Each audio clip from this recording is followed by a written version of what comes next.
हो जाएगी। कई लोगों को तो हमने देखा है, जो सप्ताह में कुछ भी नहीं करता वो भी संडे को आराम कर रहा है।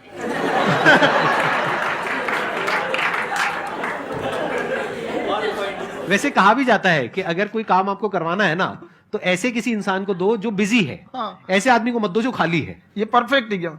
किसी को भी आप देखिएगा जिसको आप कहते हैं कि मतलब थोड़ा ठीक ठाक आप समझते हैं कि नहीं ये बहुत आगे निकल, वो एक काम को खत्म करने के बाद कभी आराम नहीं करेगा। एक काम खत्म हुआ उसको लगेगा हाँ एक खत्म हो गया अब दूसरा करना चाहिए, और वही जिसको देखिएगा एक खत्म हो गया और आराम करना चाहिए, कभी नहीं लाइफ में आखिरी सांस तक। सर यहाँ पे सब हिंदी में पूछते हैं, इंग्लिश में पूछते हैं, मैं भोजपुरी में पूछूं? जौन भाषा ठीक लगे तोने में पूछ दो। हाँ सर।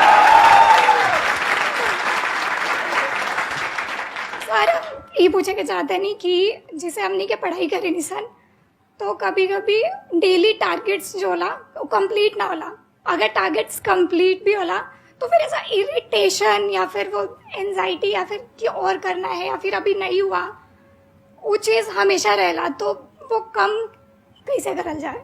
देखिए टारगेट्स को ना हम लोग को एक अपने हिसाब से पहले फिट करना चाहिए। ऐसा नहीं कि दूसरे किसी इंसान को देख के हम टारगेट फिट कर ले। कोई लड़का 8 घंटा पढ़ रहा है, कोई पहली बार अभी पढ़ना ही चालू किया, उसको देख के 8 घंटा पढ़ेगा तो पढ़ाई छोड़ देगा। तो आप अपनी क्षमता के हिसाब से देखिए कि आप कितना पढ़ सकते हैं। अगर आपने एक घंटे को बना लिया कि हम 1 घंटा पढ़ सकते हैं, अगले 1 हफ्ते तक उसको सस्टेन रखिए। जिम में कैसे करते हैं लोग, पहले दिन उठा लीजिएगा 1 क्विंटल तो हार्ट अटैक हो जाएगा। तो वो धीरे धीरे टारगेट सेट कीजिए और अपनी क्षमता को भी देखिए। हर इंसान की क्षमता अलग है। कंगारू को देख के हाथी छलांग मारेगा, पैर तोड़ के बैठ जाएगा।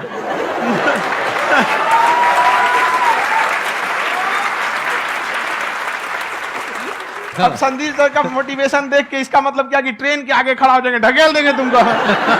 हालांकि ऐसा कर देते हैं, लेकिन ऐसा करिएगा लोग नहीं, क्षमता पता होना चाहिए। आपके अंदर एंजाइटी हो रही है कि मैंने कर तो लिया है, आप ये नहीं कह रहे कि मैंने कुछ भी नहीं किया है फिर मेरे को एंजाइटी हो रही है। आप ये कह रहे हो मैंने काफी कुछ कर लिया है फिर भी एंजाइटी हो रही है कि कहीं कुछ छूट तो नहीं गया है।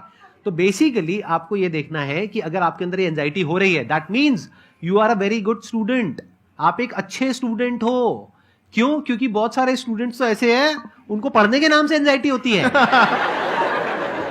तो आपको एंजाइटी हो रही है कि मैंने पढ़ लिया, दिन में मानो 8 घंटे का आपने टारगेट सेट किया और 6 घंटे पढ़ लिया, या मान लो 8 घंटे भी पढ़ लिया, फिर भी एंजाइटी हो रही है कि मैंने 10 घंटे नहीं पढ़ा।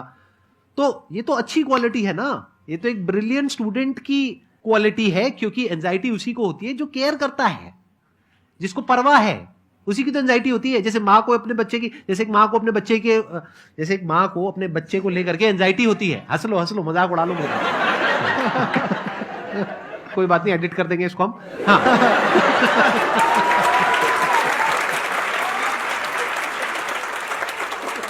जैसे एक माँ है, उसको अपने बच्चे को लेकर के एंजाइटी होती है, थोड़ी सी भी तबीयत खराब हो जाए उसको एंजाइटी होती है, चाहे बच्चा ठीक भी है, डॉक्टर को नहीं होती है। क्यों? क्योंकि माँ को उस बच्चे से प्यार है। तो दैट मीन्स कि आप अपनी पढ़ाई को लेकर के सीरियस हो, इस वजह से आपके अंदर एंजाइटी हो रही है, विच इज नॉर्मल। जहां पर प्यार मोहब्बत होती है वहां पर थोड़ी बहुत एंजाइटी तो होती है ना। समझ रहे हो ना मैं क्या कहना चाह रहा हूं? आप लोग समझ रहे हो ना मैं कहां जा रहा हूं?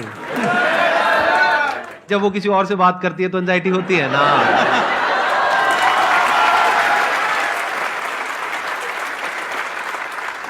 सर आपकी स्टोरी हमने सुनी थी, तो एक टाइम आया था जब आप गंगा किनारे जाके बैठ गए थे। उस समय आपको कुछ समझ नहीं आ रहा था, तो उस समय मतलब आपने ये डिसीजन कैसे लिया कि अब आगे नहीं, यहाँ से वापस जाना है?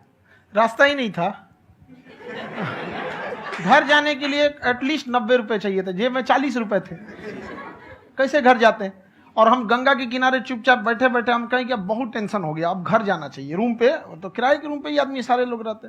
गए वहां पे तो रूम लॉक हो गया था। तुम खटखटाए तो ऊपर से गुस्सा से बोले जो ऑनर थे, क्या टाइम हो गया है? तुम कहीं 9-10 बज रहा होगा। घड़ी देखिए तो 2 बज रहा था रात का, 2-2:30 बज गया था वहाँ। टेंशन में आप तो होता है, कई बार ऐसा समय आएगा कि लगेगा जैसे अब कुछ नहीं हो सकता है। तो इससे घबराना नहीं है। कभी कभी गुच्छे की आखिरी चाबी भी ताला खोल देती है। जो बातें आपने बताई कि घर में प्रॉब्लम्स ये तो बहुत लोगों ने फेस करी वहां पर। आप अकेले नहीं है, बहुत लोगों ने ये प्रॉब्लम्स फेस करी, बहुत तरह की प्रॉब्लम्स देखी, बहुत तरह की स्ट्रगल्स देखी, लेकिन वो सब इतने कामयाब नहीं हो पाए जितने कि आप हुए।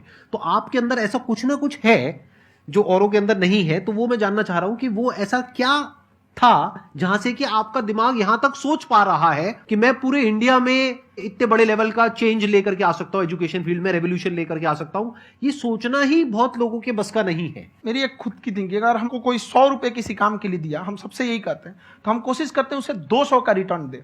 अगर कोई हमसे 200 रुपया फीस दे रहा है, 250 दे रहा है, तो हम उसको ये कोशिश करते हैं कि तुम्हें ऐसा लगे कि नहीं भैया हमने 10-20 हजार का पढ़ लिया यहाँ पर।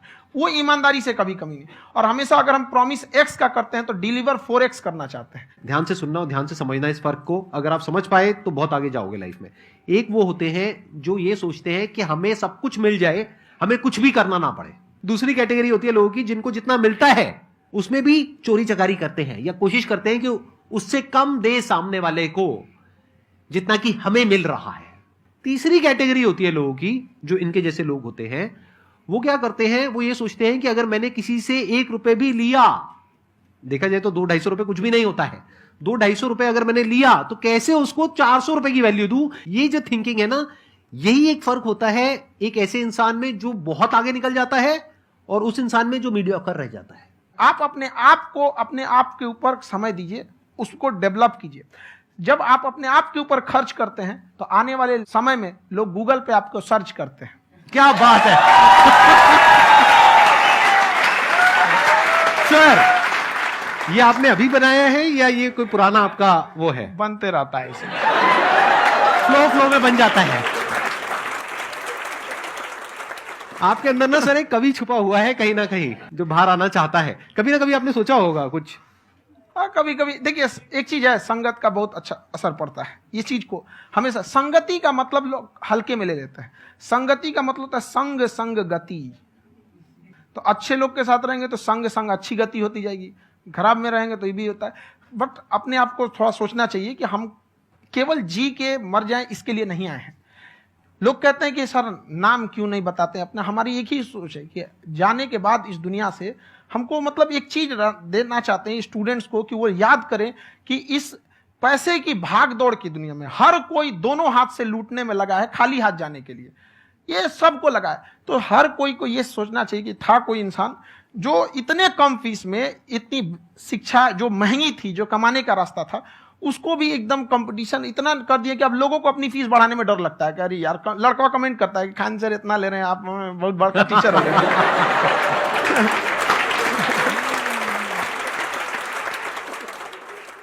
खान सर की एक क्लिप है, ये समय और समझदारी में बहुत फर्क होता है। अगर समय रहते समझदारी आ गई तो इंसान कामयाब हो गया, लेकिन अगर समय चला गया फिर समझदारी आई फिर तो बेकार है। तो सर मतलब कुछ आपको ऐसी चीज़ लाना चाहिए जो मतलब बच्चों जो तैयार हो रहे हैं उनको ये चीज़ें मतलब एंड टाइम पे दिखे। समझ रहे आप मेरी बात? नहीं समझ?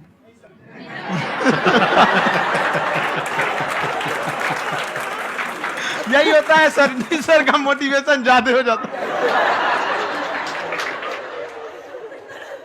जब आप स्ट्रगलिंग फेज में हैं तो कम से कम चीजों को अपने ऊपर खर्च कीजिए, ज्यादा से ज्यादा सीखने में खर्च कीजिए। अगर आपको राजा बनने का शौक है तो गुलाम की तरह मेहनत करना सीखिए, तब राजा बनेंगे।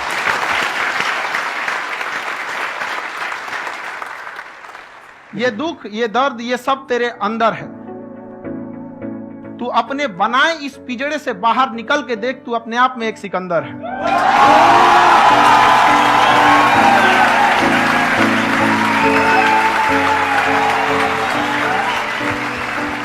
Thank you so much sir for coming. बहुत मजा आया मेरे को आपके साथ में इंटरेक्ट करके। आई एम श्योर आप लोगों को भी बहुत मजा आया होगा।